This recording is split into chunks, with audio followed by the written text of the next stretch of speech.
Hello and welcome back to this round 4 of Grand Prix Utrecht. Here we have Joel Larsen, a 25th ranked player in the world, member of Team Channel Fireball Ice, up against Gregor Kowalski from Poland. Our feature match area, a lot of talent in there. Jan van der Veekt back in against Andrew Scott. Alexa Tellerov is playing Steve Hatto. Michael Bonda against Petr Zahurek. But we are starting things off right here. Teamer Dynavolt Tower, a deck that Joel Larsen likes quite a bit in this format, against one of the decks that is one of the defining features in the format in Mardu vehicles. Yeah, and both players firmly on top of the game. Joel has not had that great of a year so far. You can see he dropped down to number 25 here on our top 25 rankings, but he's still a very good player, of course. And he has won a Pro Tour in the past before, so it's a good sign. He was saying that one thing that he needs to fix in his game is the first Pro Tour of the season. Historically, he always seems to not quite have the best results at. It takes him a while to get going in the season. Harness Lightning there, taking down a veteran motorist, generating a couple of energy for Larsen. That energy relevant because Dynavolt Tower very much a feature in these Teamer control decks. And yeah, you can see energy just keeps flowing with the Rogue Refiner. And he just drew a Dynavolt Tower. Oh, I like it. There's a lot of spells in this deck. Yeah, of course. Every card either generates energy or helps you generate energy. So that was a nice little sequence there from Gregor. Gets the Cultivator's Caravan that immediately enables a Toolcraft Exemplar, which in turn will be able to crew the Caravan, assuming that it survives, which is a little bit of an assumption against this control deck, because as and when Dynavolt Tower comes down, it generates a lot of energy. It then spends that energy to throw bolts wherever needed. Yeah, and funnily enough, Joel Larsen actually plays a card that I've seen cropping up in main decks more and more, a Natural Obsolescence in the main deck for the Teamer control deck, and it's a perfect answer for a Cultivator's Caravan. Lumbering Falls there, the play. Basically, that Joel Larsen's concession to getting a tap land into play on a turn where he doesn't really mind too much. Well, he still has plenty of mana open. Holds off on the tower for now because I think he wants to anticipate here.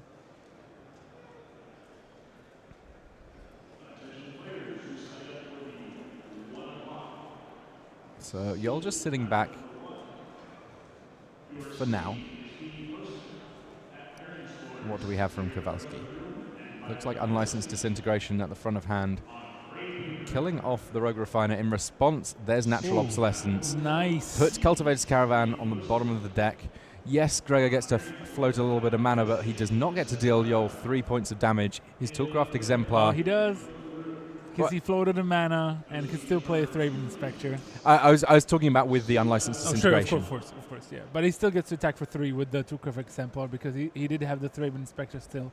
But I mean, that was really sweet play from Joel and really showed off why it was better to hold off on the Dynavolt Tower, why he didn't need to play it on turn 4 there and could have waited with his mana open. Now he plays on turn 5 with 2 mana untapped, and he still has double Anticipate in his hand, and with 4 energy he can start shooting down those pesky white weenies.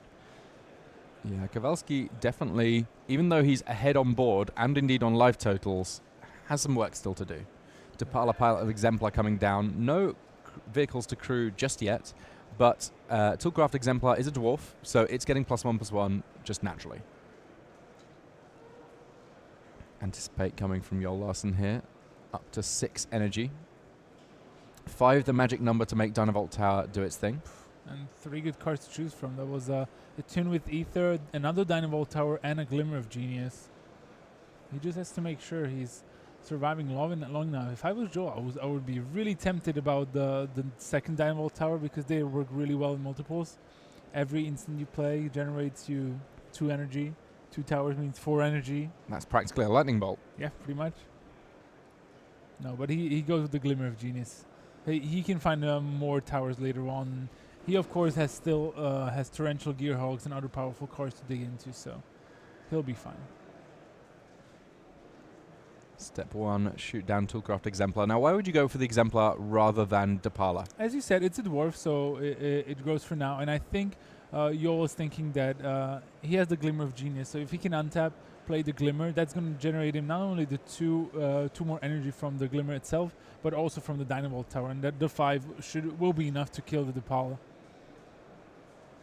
So it's not as if Depala is spared, it's just spared for now. For now, yeah, exactly. And now even skipping the Glimmer of Genius, he plays a Rogue Refiner, meaning he generates 2 energy through that, and he can still keep up 2 mana for, well, we know that he has Anticipate, but he also has a Shielded Ether Thief, and Gregor might be scared of some Harness Lightnings or counter spells and whatnot, so I like the way Yol has been playing it so far. Yeah, what I'm learning here about this Teemo Dynavolt Tower deck is that it's quite happy to just hold mana up because it has plenty to do at instant speed. Exactly. Yeah, it's a sweet archetype that was only popularized in the last week or so. And yeah, it's showing up in power. We already got the archetypes from our other feature matches. And yeah, Teemo Dynavolt Tower showing up in multiples.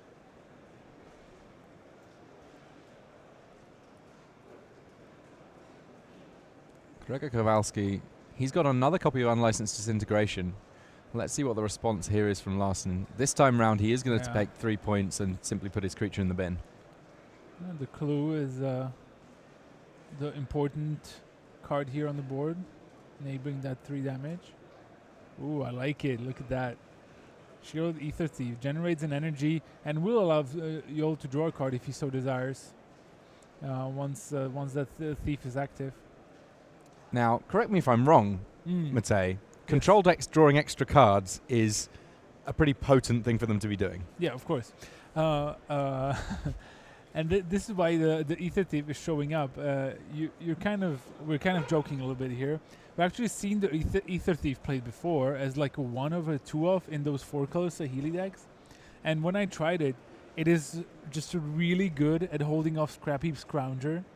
That makes sense. And it's also like really good against those kinds of board where your opponent has a Scrapheap Scrounger and something like a Thraben Inspector or maybe like a Toolcraft Exemplar where your opponent needs to keep attacking to kill you, but you gain a lot of resources by blocking. So on these kinds of board, the Ether Thief really shines.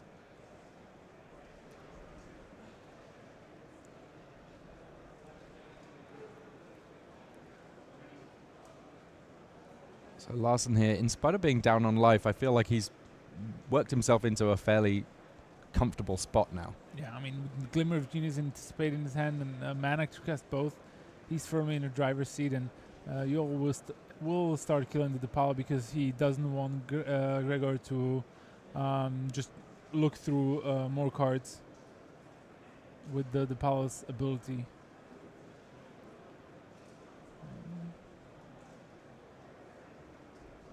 Spire of Industry that Gregor has. I think he also has Fatal Push and Scrapheap Scrounger. But he's holding off for now. Fatal Push, it's a little unusual that it's got as many targets as it has. This particular Teemo deck seems to have a few more creatures than we might be used to with some Dynavolt Tower decks. Yeah, and you might be surprised here, like, why is Gregor not attacking here? Like, he had to Fatal Push the Thief away. And the fact is that Yol had a Lumbering Falls as well for defense, so he didn't quite want to attack his 1/2s into a 3/3. But now that Yol is actually using mana to Glimmer of Genius at the end of Gregor's turn, yeah, Gregor just went for it and is killing the Shielded Thief. Is this the occasion to use that energy to draw a card, or does Joel Larson want to keep that energy to potentially fling around a few more lightning bolts? Looks like he's happier drawing a card first. Looks like the deck's humming along nicely. 4 energy now, still has the Anticipate in his hand, leaves 1 on top, 1 on bottom. I think he drew another Dynavolt Tower here. While he goes up to 6 energy. This deck works so much better when you have a tower in play. You can see what a difference it makes when we watched Terrell Severin in one of the previous rounds. He never quite got to the tower, and you can see the deck was just lumbering along a little bit. Now, we've seen previous Dynavolt Tower decks that have been red-blue or maybe Jeskai colours. They've now moved around to having green in the mana base rather than the other colours. Why is that? I think the green is fairly easy to play because it allows you to play Attune with Ether, which is a great way to get more spells in your deck. You have, in those blue-red decks, you are forced to play 25, 26 lands just to make sure you have enough. And in this sort of version, you can only learn 22, 23 because those attunes are spells that give you lands as well. So it makes it much easier. Rogue Refiner is also a sweet card that gives you cards and energy, and plus you get the advantage of playing the Lumbering Falls as a finisher of sorts. So it gives you another pretty hard to deal with win condition, especially in the slower matchups. As things stand, Gregor Kowalski doing what the Mardu Vehicles deck does, attacking in with a variety of creatures, but Torrential Gearhulk is going to say that there's something to stop that. Now, a couple of options here for Joel Larson in terms of what he plays from the graveyard. No, more cards. I'm going to More stop cards you right there. More cards. And more energy. Yeah, exactly. Oh, it looks like Gregor actually drew another unlicensed disintegration when he's tapping 3 mana. That was a very good top deck. I think he was out of cards there. And that puts Joel in a bit of a rust spot because he doesn't have anything to deal with it right away. And but on the other hand, still, like, Joel at a relatively high life total. Is there a temptation here to use the Dynavolt Tower to kill off Scrap Heap Scrounger? Yes, definitely. But the problem is that if Joel decides to do that, Gregor with no cards in hand would probably bring the Scrounger back into play before the unlicensed disintegration resolves again, so that there's no way that Joel could make sure that no damage would be dealt with disintegration. But I assume he's going to use the tower anyway. Look at that. Finds a Harness Lightning with exactly 2 mana left in order to be able to cast it. I think he's going to shoot down 2 creatures in this combat just to protect his high life total and keep it as high as possible. He also has another Anticipate. So the only thing he needs to make sure he has that he's digging for more Torrential Gearhogs, because the Scroungers are just really annoying. And yeah, Joel actually even takes 2 here. It's much less riskier after you've already seen 3 unlicensed disintegration from your opponent. So you're probably not scared of seeing the 4th one. A Shielded Ether Thief now looking like a great draw, because energy he's generating at such a clip that he, even with 2 Dynavolt Towers, spending it all, like, he may find himself with a little bit of energy to spare, and the Thief lets you draw quite a few extra cards in that spot. Yeah, and remember what I was saying, the Ether Thief is just so good against the Scrounger, and it's exactly the biggest threat in Kowalski's on Kowalski's board, as he plays a Thraben Inspector. Gets a clue. Looks like that clue might be being cracked pretty Right much immediately. Yeah. No real need to find a token there. Nothing else in hand. I guess the only other concern was, do you want to activate Shambling Dent? Yeah, and I think he drew an Ether Sphere Harvester. Now, this is the best part. Oh, you're attacking just with the Scrap Heap Scrounger. Boom, block it, gain an energy. This is so frustrating to play against as well. It really demoralizes opponents. Like, you got to block and you got an energy from that, man. Okay, now Anticipate, gain 4 energy. Yeah, he's rolling. This is going to get out of hand fast. Torrential Gearhulk, the pickup there. So there will be yet more energy gained and a 5/6 body on top. It's already pretty gross. I mean, you all could start going to face with those towers soon enough because of the Gearhulk and whatnot. But Joel had a very good draw. I mean, he got some removal. He had Natural Obsolescence in his hand, which was very important against that Cultivator's Caravan. Prevented 3 damage from going to his face. Yeah. The deck's humming along if you draw it like this. Well, talking to Joel about this deck, he felt like it's a great choice for this meta game, that it has the ability to fight against aggro/mid-range decks pretty effectively. Not surprised, based on his discussions of how the deck works, that he's chosen to run it this weekend. He said that his biggest concern playing this deck is that he starts to overthink things. If he simply does the thing that seems obviously powerful, which is to say drawing a lot of extra cards, killing your opponent's biggest threat, by and large, he feels like he's in good shape. That's fair enough. And Gregor keeps drawing good cards all the time. Heart of Kieran and Gideon. Now there's Negate there from Joel. 3 of, actually, in his main deck. And first up, Joel decides to draw an extra card, finds a Disallow, and then has a Torrential Gearhulk. Jeez. I think we may have turned a corner here. Yeah, you think? this is brutal.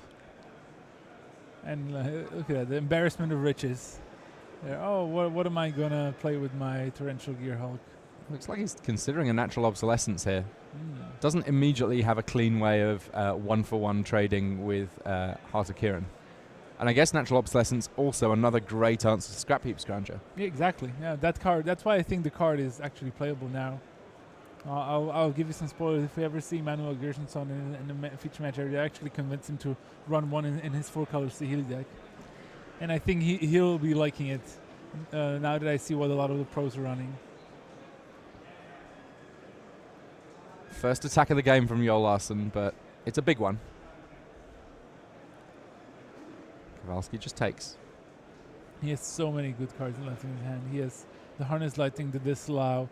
He has 2 towers and a Shielded Ether Thief that's still in play. Like, Joel is in his driver's seat.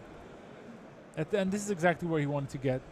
At a safe life total, countering the biggest threat, double counterspell in his hand. This is kind of like the position where you kick back and be like, yep, I got this in the bag. It's interesting. Sometimes it can be difficult for players that immediately tune in to figure out who's winning a game. Looking at the life totals, Gregor Kowalski's up. Looking at the board, the towers certainly tell part of the story, as does that big old Gear Hulk there. Cards in hand is the other place that we look. And once you put all of that together, I think it's pretty clear that Joel Larsen, in spite of being on 6, is in fantastic shape. 3 unlicensed disintegration in the graveyard. There's not too much burn from Mardu vehicles that we can expect. Yeah, exactly. And now just an attack with the Heart of Kieran. Harness Lightning takes care of that. And so he's gaining 4 energy from the 2 Dynavolt towers. That's enough to kill Heart of Kieran. So effectively gaining 3 energy from casting this Harness Lightning. Kowalski drew a 4th unlicensed disintegration. That's going to be disallowed though. Drawing 4 disintegration and having it still not be enough is crazy. Yeah, there's only 12 sides on that die. Now's the time to find the second die there, yo. Yeah, so that creates 4 more, then 3 more from itself. But he's gonna use 4 right away to get rid of the Heart of Kieran. And I think it's now time to draw a card with the Ether Thief, negate. Also, he's gonna start going after the whole board of Kowalski's. So, with the Gear Hulk still on the battlefield, this is going to be lights out very soon. More counter magic from Joel, and he also has the Lumbering Fall. So another great reason why to kill off any potential blockers. Take 8. Not having to think about any more copies of Unlicensed Disintegration. Super nice. It lifts a little bit of mental strain for Joel Larsen, as if he was in any kind of danger there. Picks up the first game. Wasn't quick, but it ended up being fairly decisive at the end there. And I like the look at this Timur Dynavolt Tower deck. Yeah, same. MVP was Torrential Gear Hulk, but the secondary MVP, man, that Shielded Ether Thief. Whew. I like it. It's a card that there was a point in time where even in draft I wasn't completely sold on it. But you know what? It does exactly what you need in this format. Yeah, exactly. And I like it. As a 2-mana 0/4, the value is not that bad, and especially if the biggest threats in the early turn from the Mardu vehicles is a 3/2, that 1/1 that grows through 3/2, and a 3/2 artifact creature. Having an 0/4 that generates energy is great. All right, well, as these players are sideboarding, we might see if we can just get a little bit of a look in on what else is going on in our feature match area. A lot of talent now that the buys are all completed. You can see there a whole bunch of other matches going on. It looks like Jan van der Veekt against Andrew Scott. They're also just finishing their shuffling up. There's also Steve Hatto against Alexa Telerov at the front table there in the red T-shirts. Yeah, and a Hararuya T-shirt battle between Michael Bonde and Petr Socharek, both writers for the English side of the Hararuya website. So I'm sure they've apparently Michael told me that last GP they also played in round 4, so they already know how it goes. It happens from time to time. Round 4, often a relatively star-studded round at GPs, as all of the players with 3 buys suddenly get themselves in the game. Let's see, and also Alexa Telerov and Steve Hutter are also teammates on Team Eureka, so it's pretty funny that quite a few of the named players get to face off against their friends right away. If you're going to play someone on the same team, better to do it at GP than at the Pro Tour. True. Now with the new team system, it's definitely a tough one when two members of the same team have to play. Yeah.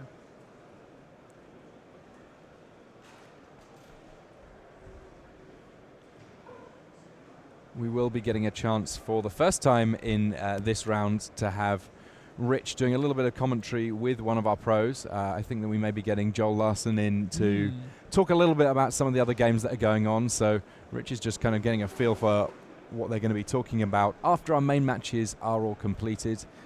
Shuffling and sideboarding nearly completed now on our main game between Joel Larson and Gregor Kowalski. There was a handshake on the Steve Haddo and Alexa Telerov table. I think I might have glimpsed two Metalwork Colossi on the battlefield. So, well, I mean, by the sounds of it, we're going to hear about it later on. So we'll try not to yeah, spoil true. anything too much. Sorry about that. A bit of a smile there from Joel Larson. He's got to be feeling good after already picking up the first game. He's just going to be able to see if he can close things out in a straight 2-game set here. Yeah. I mean, he gets to sideboard a little bit there. He can bring in the Radiant Flames to maybe get rid of some of the early starts from Gregor. He also has released the Gremlin that he can use to kill some of the artifacts. I think he's going to board that in. And maybe some number of Roller Virtuosos, depends on how much counter magic you will want to keep on the draw against decks such as Gregor's. Because, honestly, I quite like negating the matchup still. Just because the Mardu Vehicles decks are boarding in a lot of Planeswalkers, so you want to have a cheap way to counteract that. So Toolcraft Exemplar on turn 1 from Kowalski. That pretty much where you want to be on turn 1 with Mardu Vehicles. The follow-up here, potentially Heart of Kiran to be able to really put the screws on Joel Larson before he's able to get started. As things stand, though, Veteran Motorist, not a bad one. Scry 2 on the second turn. Unfortunately, just an attack for 1 with the Exemplar, but Veteran Motorist kind of makes up for it. Digs you deeper into your deck. Also worth noting that Kowalski did have to burn the energy from his Ether Hub to get the red mana to cast that Veteran Motorist. How big a concern is getting the color balance right for the Vehicles deck? Yeah, it's huge. It's what can win you or lose you the game. It's still a 3-color deck, but it's a 3-color aggressive deck, so it means it wants to have a lot of colored sources untapped early. And the Cultivator's Caravan really helps a lot with this because it generates any color of mana. So the Caravan can really not only jumpstart the Toolcraft Exemplar, and it's much bigger with more Veteran Motorists, but giving you any color of mana can be very important. So Larson here just figuring out what he wants to be doing. He has got a Shielded Ether Thief ready to deploy at some point. Ideally would want to get at least one block in with it. I think Joel has a Natural State in his hand, so he's probably trying to figure out what the right time to kill the Cultivator's Caravan would be. Ideally before moving into combat, because you can see he also has the Shield Ether Thief, so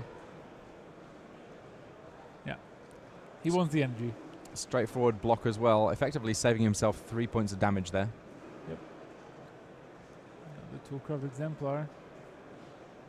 I mean, the natural state is so important, and the good thing about these 3-color decks, as you were asking me, why would you want to run green? Having access to artifact removal that is good is also important, and the good thing is you don't even need to run that many, because you can then you have Torrential Gearhulk to play them again.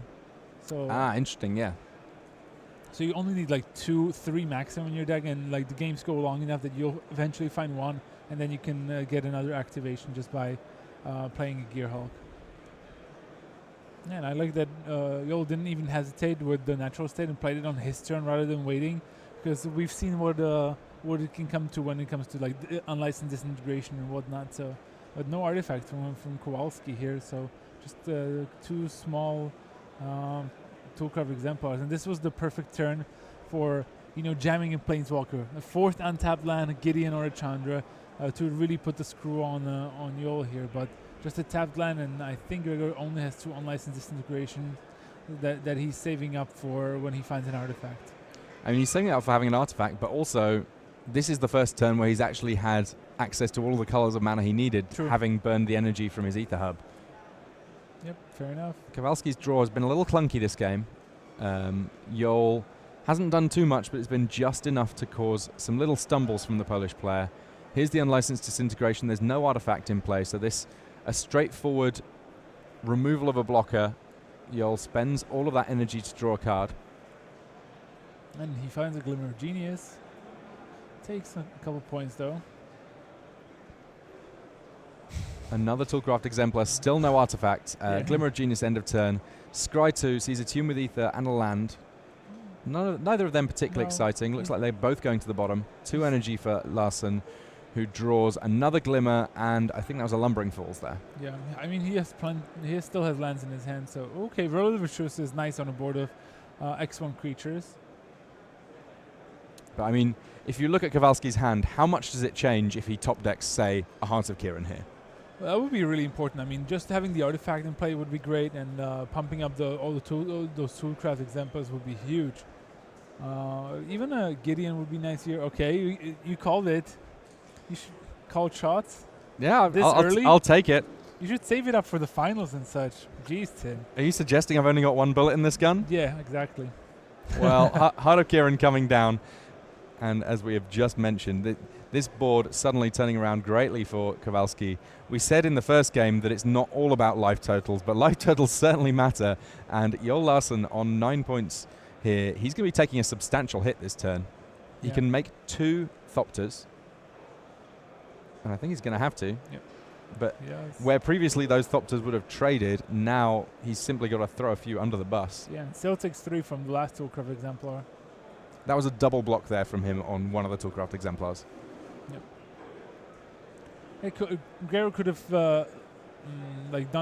dealt more damage by attacking also with the veteran motors, but that would not have ended up that great, I think, because he really wants to keep some creatures in place so he can crew the heart. Now there's a Torrential Gearhulk in hand for Yol Larsen here. The timing of when he chooses to use it is going to be kind of interesting. True. I mean, remember when I talked about the Gearhulks and the artifact removal working well? This is where it's going to come into play. Gearhulk killing the Heart of Kiran is going to be so important. And this is what Kowalski sees and recognizes that if Yol does this, I'm in a world of hurt. What else can I do? Yeah, as soon as 6 mana is available to these Temur decks, they become so much more scary because it's not just the cards that might be in hand, it's the cards that I know are in the graveyard. Yeah, and this is why Kowalski was like, okay, combat, trigger my Toolcraft Exemplar, because now he can unlicense disintegrate the Gearhulk. The Heart of Kiran dies, but then he has enough creatures in play to just attack for lethal. Well played from Kowalski. All right, we're going to be going to a third game here. Sweet. Between number 25 ranked member of Team Channel Fireball Ice, Swedish player, Pro Tour winner, Yol Larsen, and Gregor Kowalski, who's been a mainstay on the Pro Tour for a while now. Yeah, I mean, he's a gold level pro. His biggest result came in at Pro Tour Shadows over Innistrad in Madrid, where he finished in the top 16. And he had a really solid year overall, where he managed to grab enough points to hit that gold level status and establish himself as one of the better European players. Going to get a chance to see a little bit more Colossal Storm from Jan van der Vecht here. He's been having a rough day, 1-2 now, but as potentially a parting shot here. They're on the deciding game. He's up against Mardu vehicles, 2 copies of Metalwork Colossus in play for him, but on the other side of things, there are creatures in play. He's going to have to concern himself with attacks that might be coming in. Veteran Motorist, Thraben Inspector, and a Scrap Heap Scrounger. I mean, I like having 2 10-10s on the board. It's always a plus. There's also still the Cultivator's Caravan, even if Andrew Scott had a removal for one of those Colossi. And I think we do see an unlicensed disintegration in his hands. Yeah, that one of the unconditional removal spells that's a little bit of a problem for Metalwork Colossus, though this is a deck that can be sacrificing artifacts to get Metalwork Colossus back from the graveyard. Yeah. If you're looking for a game involving Metalwork Colossus doing all sorts of crazy things, check out round 2. Yeah. It wasn't Jan van der Veegt, but Dominic Gertsen, his variation on the Paradox Engine deck does some nifty things with Metalwork Colossus. Oh, yeah.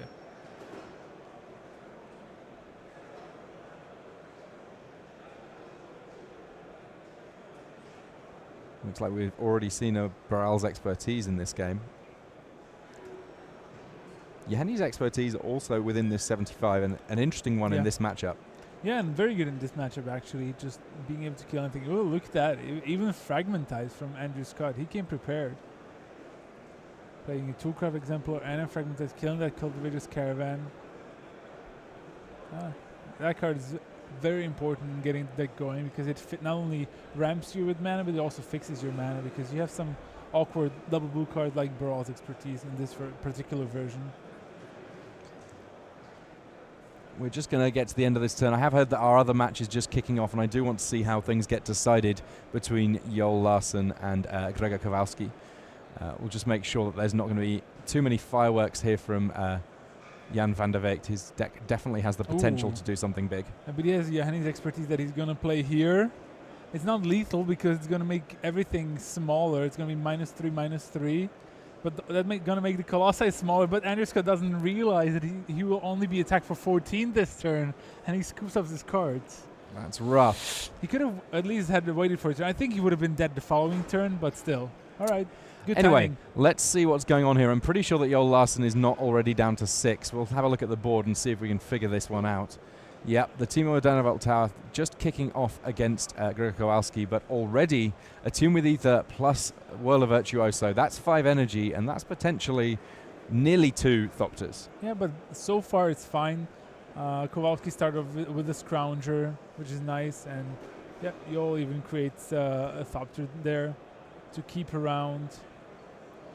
And Kowalski just going to play Cultivator's Caravan and a Thraben Inspector for a clue. Good draw from Kowalski. And I also saw Gideon in his hand, so he'll really be able to start playing some big swings here. The Caravan are an important piece of that puzzle as well because it's the cleanest source of coloured mana for him. Yeah. Ether Hub at some point runs out of energy. Spire of Industry is going to deal him little points of damage here and there. Yeah. And another Whirl of Virtuoso from Joel. That's why this card is good. And even if you draw 2, you can create some nice value out of it, and enough blockers to get you to 6 mana so that you can start gear hulking your way through the match. And the Scrounger and a Heart of Kiran. Yeah. All right, Heart of Kiran is still a problem for Joel, but look, he's looking. If he has lands and gear hulks, he should be good enough. There's some more Thopters. Okay, he has a Forest and a Spiral of Canal, so he has 6 lands total for that Gear Hulk once he gets there, but he might want to play some good instants before he goes there. And I think he has the 3rd Whirl of Virtuoso, which is also pretty neat. All the Virtuosos. He actually drew all 3 of the ones he has in the sideboard, so it's part of the sideboarding plan explained.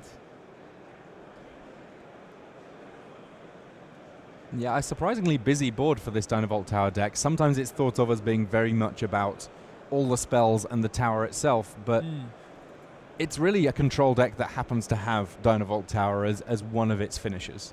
Yeah, exactly. It can go a few ways depending on the matchup, and I think that's what makes the deck appealing. You can win with Gear Hogs with towers or with Lumbering Falls. After sideboard, you can win with the Whirl of Virtuosos. He even has a Dragon Master Outcast in the sideboard, so that's another way to win those long matchups. And it's a great threat as well, because if you have a lot of counter magic, like playing a 1 mana Outcast can actually be really important. Well, the biggest threat on the board right now does look to be that Heart of Kiran, even though there are blockers at present. But Joel Larsen edging his way towards 6 mana, and as soon as that happens, while there's not too many potent spells in the graveyard right now, it just opens up a world of additional possibilities for him. Yeah. So here's a Gideon. I'm interested to see which options get used with Gideon going forward. Initially, it's always safe to just make those knight allies, but at some point, attacking with Gideon not unreasonable, and if the board gets wide enough, that emblem can have a big impact. Yeah, I was surprised at the number of people at the PT who were unwilling to plus Gideon the turn it comes into play just for the extra loyalty, and then seeing their hopes dashed by unlicensed disintegration together with a Thopter or similar.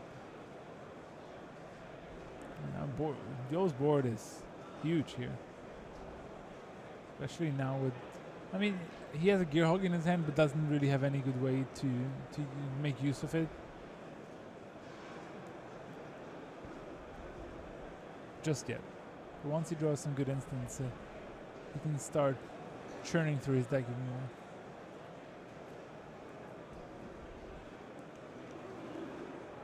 So really, I guess the question for Yol is how much does he want to be attacking and how much is he just focusing on getting to the later game? Has to take down Gideon. Jeez. Going deep to kill that Gideon, and I guess he has to.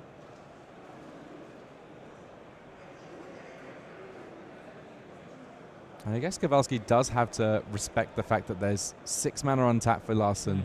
He's got cards in hand. He's seen a lot of different types of removal. Yeah, but in this situation, what I would do is I would crew the Heart of Kirin with using Gideon's loyalty, and if I don't know what the Gregor has in his hand really, I would use the Thraben Spectre and the Nihilite to crew my Cultivator's Caravan and try to get as much value as possible with blocking. I think the Gideon's dead no matter what he does.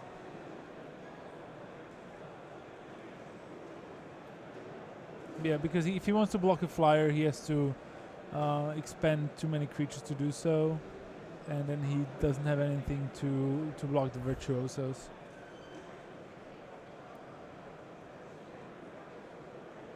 This the kind of busy board that makes this standard format really complicated to play. Oh yeah.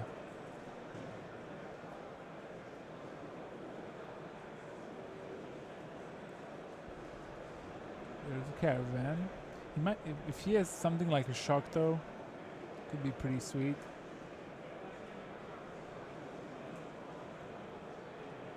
I don't think it really changes anything here. Through the Heart. No, I think he's just gonna block the Virtuosos. Yeah. Kills off a couple of creatures. Yes, loses Gideon, but loses a lot of board presence. That's one of the problem. And this is why the Planeswalkers are so good in the Mardu Vehicles decks in these sorts of matchups, because your opponent, if he has creatures, he's forced to attack the Planeswalkers, leaving you free to attack back the player with your creatures, not having to worry about, while the Planeswalkers have generated already some sort of value. We've seen Chandra plus deal 2 damage, or Gideon create a Night token, and Kowalski now has not only 3 cards in hand, but he has 2 vehicles and still a clue as well, and he has another Gideon and a Shock in his hand.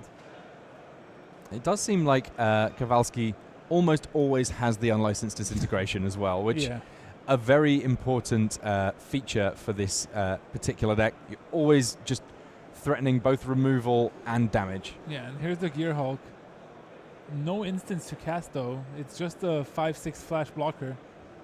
And Kowalski now thinking, should I play the disintegration? Should I hold off? But I think he's gonna go for it. He's gonna take maybe a point of damage. He can use the Cultivator's Caravan. You see there, he still has a Shock. It can also be used to finish off the game if Yo is low enough.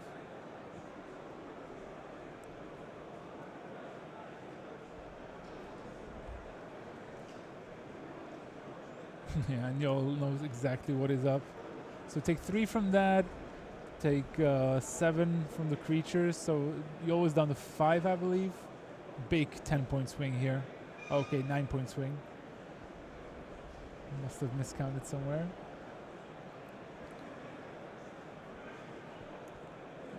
Yol on 6 here definitely has cause to worry. I can't help but think that those Thopters are going to have to hang back a little bit more now as he's really up against it in this deciding game. Yeah, but now he can really start digging. He found a glimmer of genius, so he can attune, get 2 energy, play a land.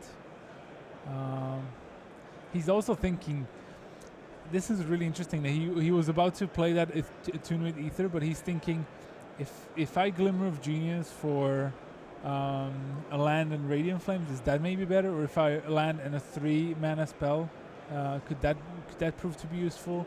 No, you're just passing without playing that attune with Ether. Interesting. You would think it's free because it will enable him to find land, just play it immediately, and still have 6 mana left open for a Glimmer plus something. But he might just want to give himself the option of playing another Naked Gearhulk and block with it. Let's see, Kowalski now, Gideon.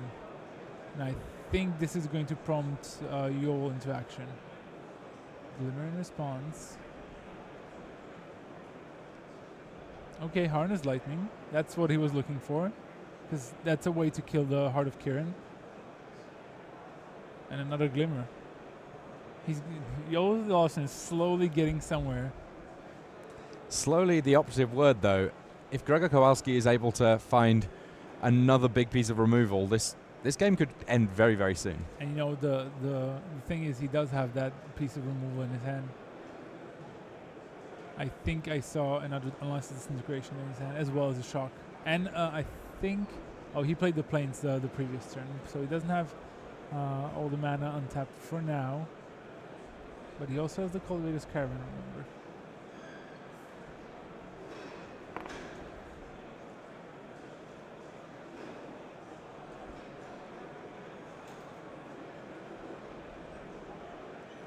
So another Night Ally coming from Gideon.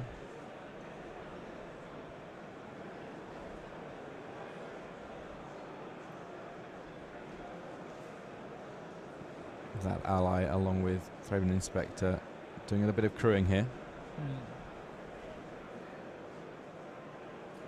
Gideon playing double duty because also gets to spend one of his loyalty crewing Heart of Kirin, and that means that there's the maximum number of big creatures to attack with. They're all coming in.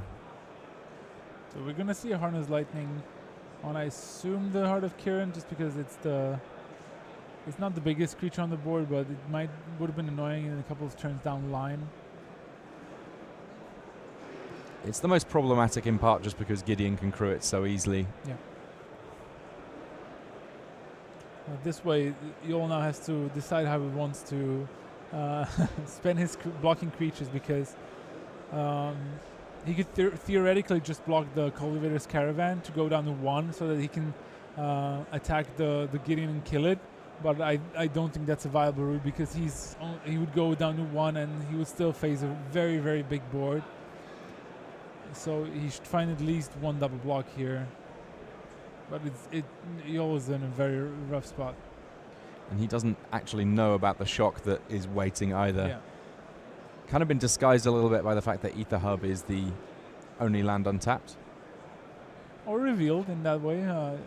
Kowalski has 2 energy, so it's fairly obvious that he can use that any time. But Shock is not a card you would expect the Mario Vehicles deck to have after sideboard. Yeah, it's far from an automatic inclusion. Yeah. But it's actually, we've seen it, it's quite a useful card against something like the Shielded Ether Thief, because you can attack into it and then finish it off for just 1 mana, and it can also go to the face compared to something like Fatal Push. So it can finish off Torrential Gearhulk as well if you attack with a Cultivator's Caravan, for example. It can kill off a Thopter token.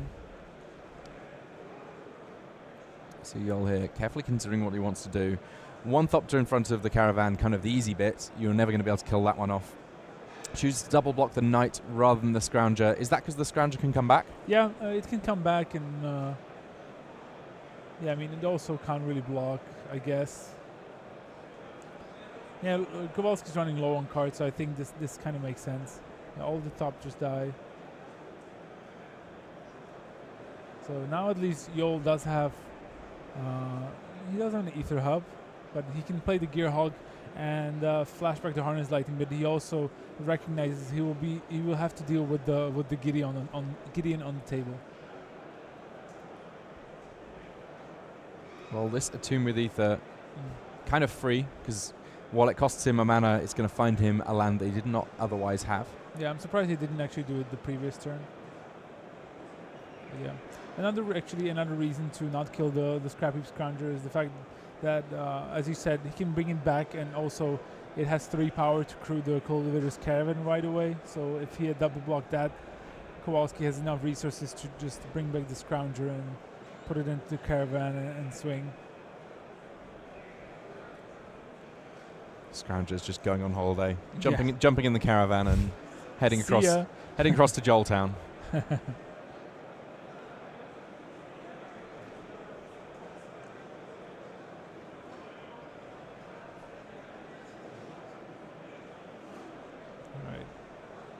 Plenty of options for Kowalski. And I think if that is indeed an unlicensed disintegration in hand, this game is very much over. I feel like that's a common theme when it comes to the Mardu Vehicles deck. If it does have unlicensed disintegration at some point, there's a good chance that that's going to be a deciding factor in the game.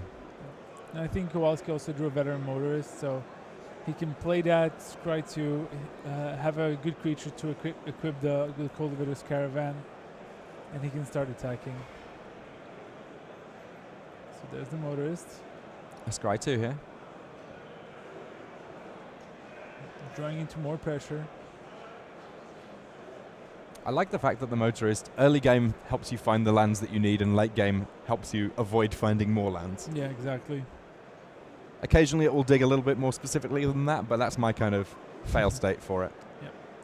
Equip the Caravan and swing in with everything. We know Yoel has done unlicensed disintegration, but it's like, do you have it? I have it. That's game.